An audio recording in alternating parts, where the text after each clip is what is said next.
lasījums no mūsu Kunga no svētajiem rakstiem, no 1. Mūzes grāmatas 28. nodaļas. Jēkabs izgāja no Bēršebas un devās uz Hārānu.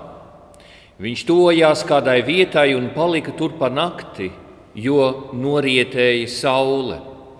Un viņš ņēma akmeni no tās vietas, lika sev pagalvī un nolikās gulēt tai vietā. Viņš sapņoja, un re, zemē noliktas kāpnes, un to gals sniedzas debesīs, un re, Dieva eņģeļi kāpj pa tām augšup un lejup. Un re, Kungs nostājies augšā un saka: Es esmu tas Kungs, tava tēva Ābrahāma Dievs un Īzāka Dievs. To zemi, kur tu guli, es došu tev un taviem pēcnācējiem, un tavu pēcnācēji būs tik, cik putekļu uz zemes, un tu izplatīsies uz rietumiem un austrumiem, uz ziemeļiem un dienvidiem, un visas zemes dzimtas tiks svētītas tevī un tavos pēcnācējos. Un redzi, es būšu ar tevi, es sargāšu tevi visur, kur tu iesi, un es atvedīšu tevi atpakaļ uz šo zemi, jo es tevi nepametīšu, līdz nebūšu izdarījis to, ko tev apsolīju. Tad Jēkabs pamodās no miega un teica: Tiešām Kungs ir šajā vietā, bet es nezināju.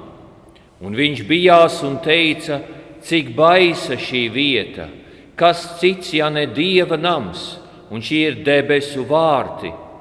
Un Jēkabs cēlās agri no rīta, ņēma akmeni, kas viņam bija pagalvī, un uzslēja to par piemiņas stabu un izlēja uz tā eļļu.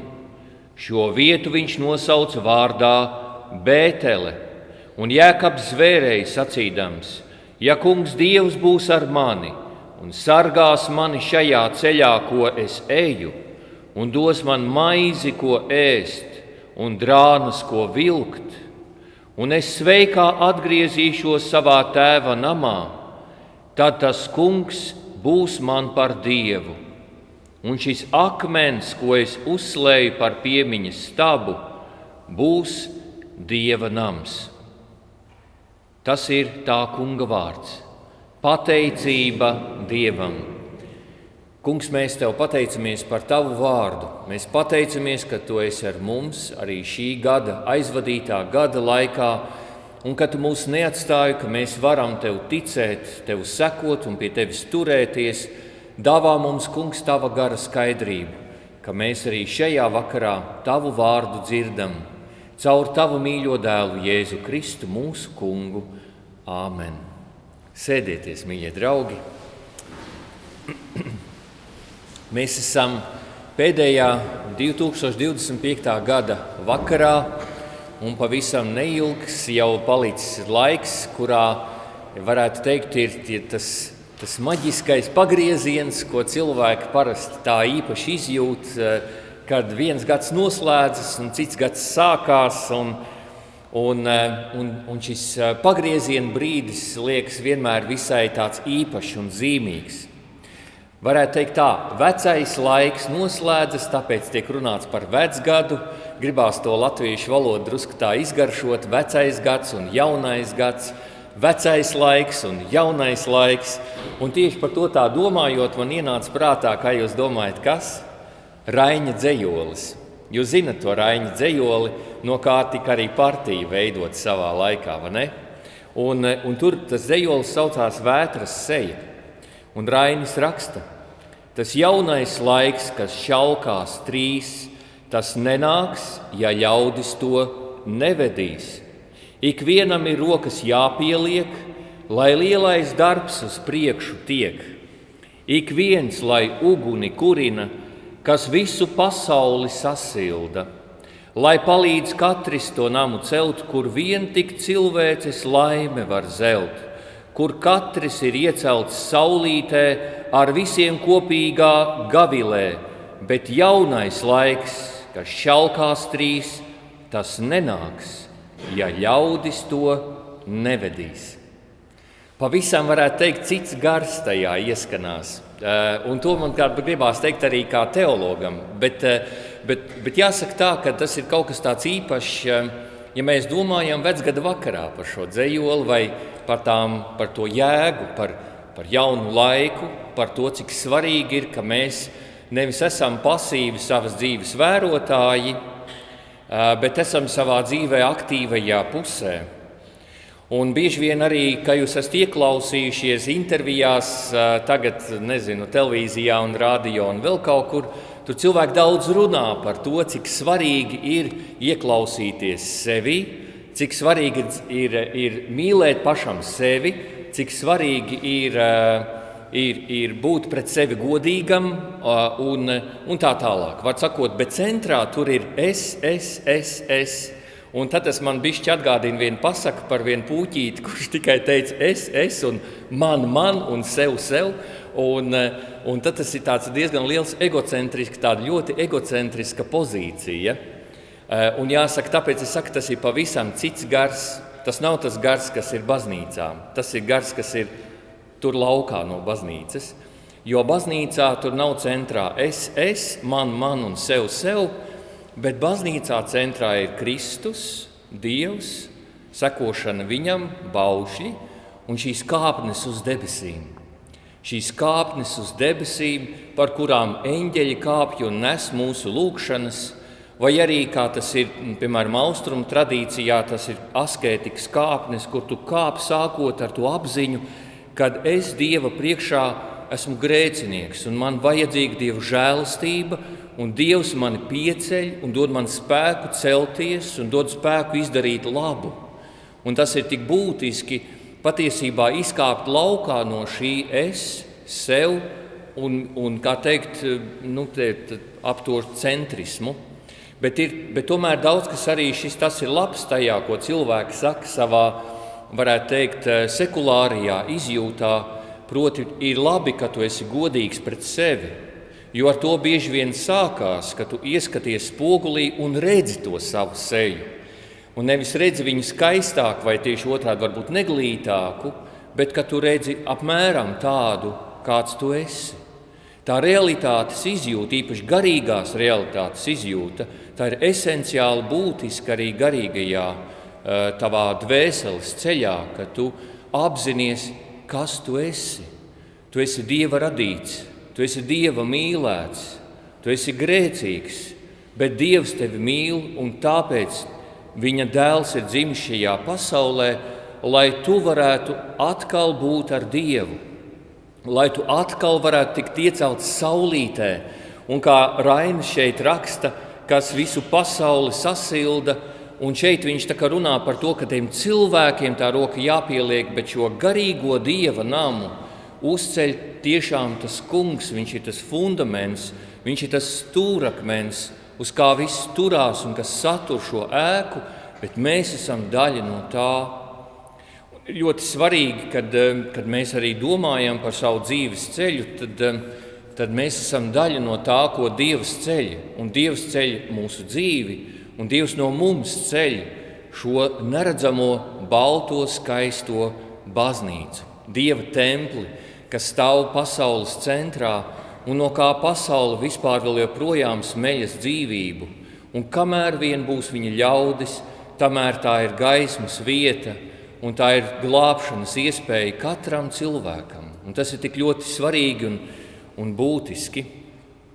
Un gadu mijā mēs varam padomāt par laika izjūtu un garīgo redzējumu. Un varbūt nav tik svarīgi, man būtu ļoti garš sprediķis, lai es pārskaitītu šī gada notikumus un analizētu no garīgā viedokļa. Kārdinājums jau tajā ziņā ir, un teikt, tur notika tāds notikums no garīgā viedokļa, tam tur tāda jēga, vai arī mēs... Un ir kaut kādi notikumi, kas ir notikuši mūsu Latvijā, vai Ikšķilē, vai Ogres novadā, vai kaut kur, un liekas, tam bija liela nozīme, bet mēs tā padomājam, kāda garīga nozīme? Garīga nozīme varbūt ir 0, bet varbūt tur ir kaut kā mīnus 0, vai plus 0. Garīgā nozīmē citreiz tam, kas mums šķiet citā sfērā svarīgi, garīgā nozīmē tam ir maza vērtība, un tam var izrādīties maza un pavisam savādāk vērtība, kā pirmajā brīdī mums šķiet. Un ir svarīgi skatīties, ar kādu mērauklu mēs uz to paskatāmies. Un ļoti interesanti arī, ja mēs raugāmies un mēģinām saprast pa tēmā, kas ir laiks, mēs varētu teikt tā, kad mēs zinām, ka tur varētu redzēt tādas trīs izpratnes veidus. Droši vien arī ir vairāk, bet vismaz tajās lielajās līnijās mēs varam teikt, ir trīs. Pirmais ir šis izmērāmais laiks, ko mēs mēram stundās, dienās, nedēļās, mēnešos un gados. Un tas ir tas chronoloģiskais laiks, kuru mēs nesājam rokas pulksteņos, kas kādreiz tikšķēja, varbūt, ka jums vēl ir. Bet tā proti, kad mēs rēķinam laiku, mēs skaitām to, un tas ir objektīvs. Bet tajā pašā laikā tas ir diezgan, varētu teikt, tas ir pilnīgi vēsais laiks. Bet tad vēl ir tā, ka laiku var atzīmēt arī pēc nogriežņiem, pēc pasaules radīšanas, pēc Kristus dzimšanas, kādreiz Romas impērijā pēc Romas dibināšanas, vai arī pēc, piemēram, pēc kāda ķēniņa dzimšanas, kā tas bija, senajā Ķīnā vai Indijā vai kādās citās impērijās, kur pēc imperatora dzimšanas rēķināja laiku. Vai arī, piemēram, laiks kā antīkais laikmets, tur viduslaiki, modernie laiki, antīkie vai postmodernais laiks, kas tiek ierēķināts kaut kādā kultūras norišu nogrieznī. Bet svētajos rakstos mēs ieraugām ir vēl savādāka laika izpratne, un tas ir kaut kā tā grūti tverams laiks, bet tas ir laiks, kuru izdzīvo cilvēki, vai laiks, kuru nodiktē Dievs. Un tā ir ļoti interesanti tāds redzējums, ko mēs ieraugām, atšķirot Bībeli. Ja mēs gribētu atrast šo laika izpratni, tad ir tas lielais nogrieznis, ko Dievs liek cilvēcei iet, kad viņš izdzen viņu laukā no ēdenes, tad viņš liek cilvēkiem iet to lielo ciklu. Viņi iziet laukā no ēdenes, lai viņi atkal pēc tam atgrieztos atpakaļ, pateicoties Dieva dēlam. Tā atgriešanās atpakaļ ēdenē, pateicoties Kristum, un tas ir lielais laika cikls. Bet tad ir arī mazāki laika cikli. Un interesanti bija arī paskatoties, un jūs varēsiet mājās arī aiziet apskatīties, piemēram, Marka evaņģēlija 1. nodaļā, man liekas, 15. pants, kur Jēzus saka, laiks ir piepildīts. Debesu valstība ir tuvu klāt, atgriezieties no grēkiem un ticiet uz evaņģēliju. Un tā ir tāda interesanta lieta, ka laiks tiek piepildīts. Dzīvē ir posmi, kur laiks ir piepildīts. Un mums ikdienas dzīves gājumā tas ir, piemēram, kad bērns kļūst par pusaudzi, vai pusaudzis kļūst par jaunieti, kad meitene kļūst par sievieti un puisis kļūst par vīrieti, kad ir laiks iet prom no mājām un sākt savu dzīvi. Un tas nav kaut kāds noteikts laiks, kad viņš tagad rīt notiks, bet viņš piepildās. Viņš piepildās, un to cilvēks jūt savā sirdī, ka tas laiks ir piepildīts, ka tas laiks ir guvis kaut kādu piepildījumu un ir jāsāk kaut ko jaunu. Un citreiz ir arī laiks kaut tautā vai sabiedrībā, kad visa tauta jūt, ka mēs vairs negribam šādi dzīvot. Mēs gribam dzīvot brīvi, mēs vairs negribam dzīvot iepriekšējā kaut kādā šaurībā, ierobežotībā, apspiestībā, tumsībā vai kā citādi. Un tas arī nav noteikts laiks, bet to gandrīz visi jūt. Un bieži vien nejūt tikai tur augšā tās virsotnēs, tā elite, bet jūt tā tauta, viņa jūt to enerģētiku, kas piemīt tām piepildītajam laikam. Un svētajos rakstos ir tas, ka šo laiku piepilda Dievs no savas apredzības, jo Dievs redz apredzīgi. Vērts teikt, kas ir apredzība? Vismaz Šveika grāmatā bija tā, ka tur apredzība nozīmē ka tur aiz stūra var redzēt, ja tas nozīmē lielgabals, ja viņi šauj šādi, tad, ja lielgabalu noliek sānis, tad viņi var šaut ap stūri. Tas tā priekš jokiem, ja jūs vēl neesat aizmiguši daži. Bet tā ir tāda interesanta lieta, kad Dievs redz apredzīgi. Viņš redz tavu dzīvi šodien, viņš redz tavu dzīvi, kāda viņa varētu būt pēc gada, un kāda viņa varētu būt tavas dzīves noslēgumā. Un viņš vēlas, lai tava dzīve ir piepildīta, lai tavi dzīves posmi, kurus tu iziesi cauri, viņi būtu pēc iespējas laimīgāki. Un tie nes laimi ne tikai tev vienam, bet arī taviem draugiem, arī tavai sievai, tavam vīram, taviem bērniem, lai pēc iespējas visi ir laimīgāki, jo tā Dievs redz. Dievs lūkojās uz vislabāko ceļu priekš visiem, un tas ir kaut kas unikāls, kā viņš redz laiku. Mēs varam tikai padomāt, kā Dievs mūsu dzīves vada.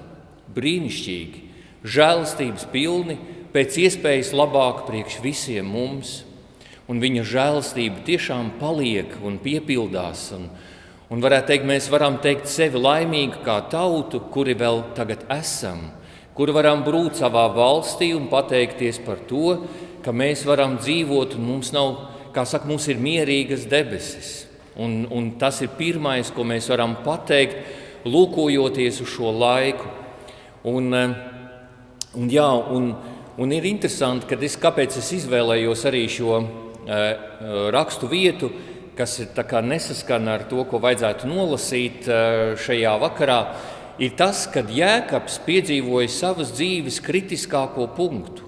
Tas ir brīdis, kad Jēkabs viņš bēg no savām mājām un piedzīvo to, ka viņš ir viens, ka viņa brālis viņu grib nogalināt, ka viņa vecāki viņu sūta pie radiem ļoti tālu kaut kur prom, izsūtījumā, tas nebija gluži izsūtījums, bet viņš bija prom, un viņš atradās tajā brīdī, un Dievs viņu uzrunāja. Savas dzīves kritiskākajā brīdī Dievs viņu notver savās rokās. Viņš piedzīvo atklāsmi, viņš piedzīvo teofāniju, kurā Dievs atklājas viņam un uzrunā viņu. Un te mēs redzam, cik ļoti vērtīga ir svētība.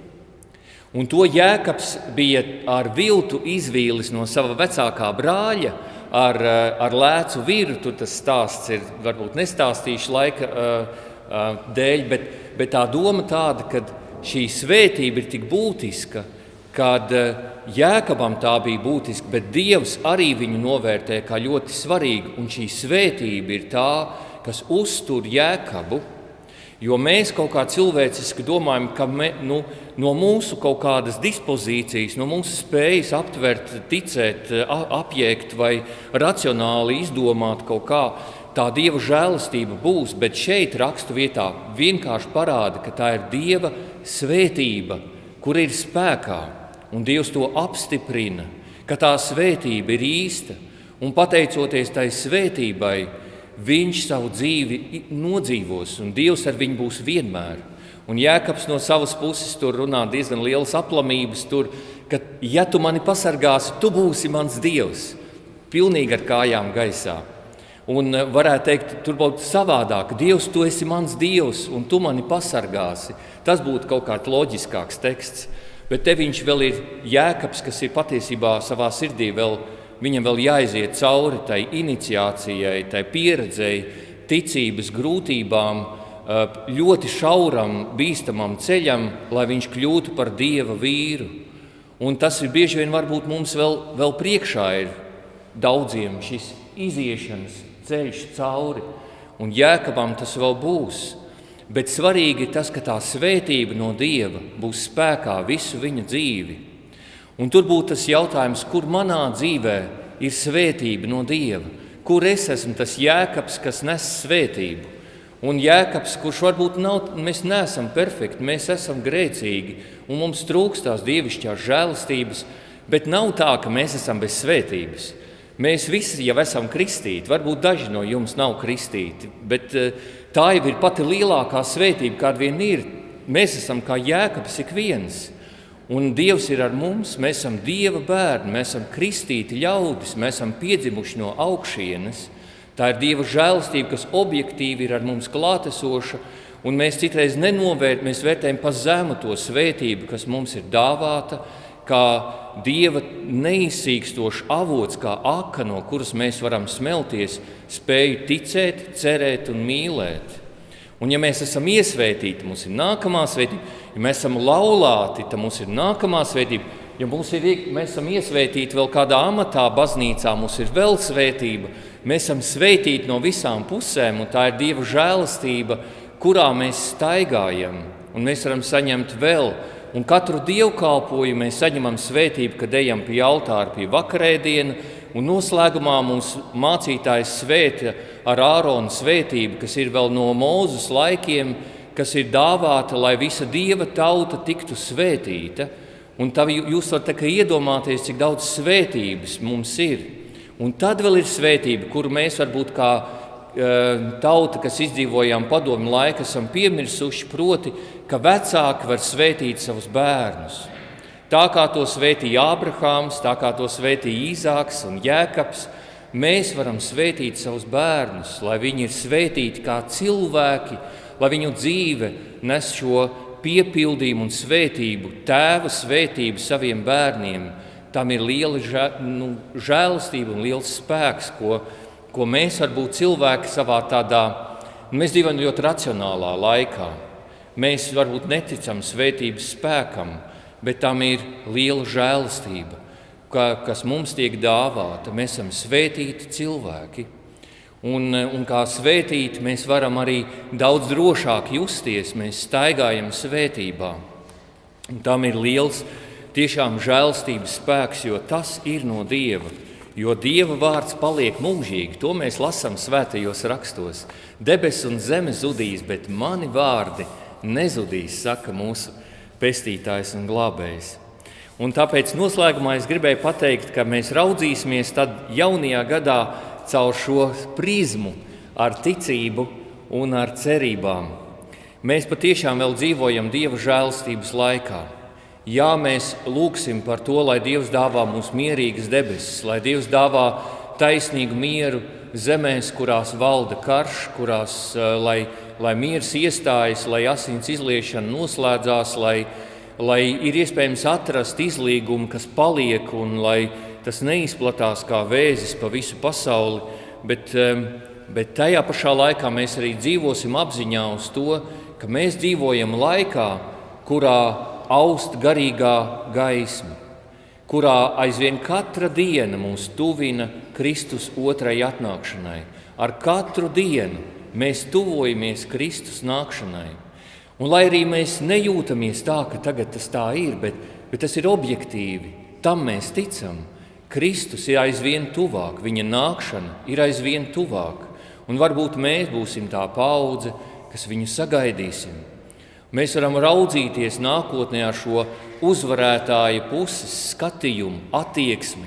Mēs esam uzvarētāja pusē, jo esam Dieva bērni. Mēs gaidām šo nākotni, kad nāks Kristus.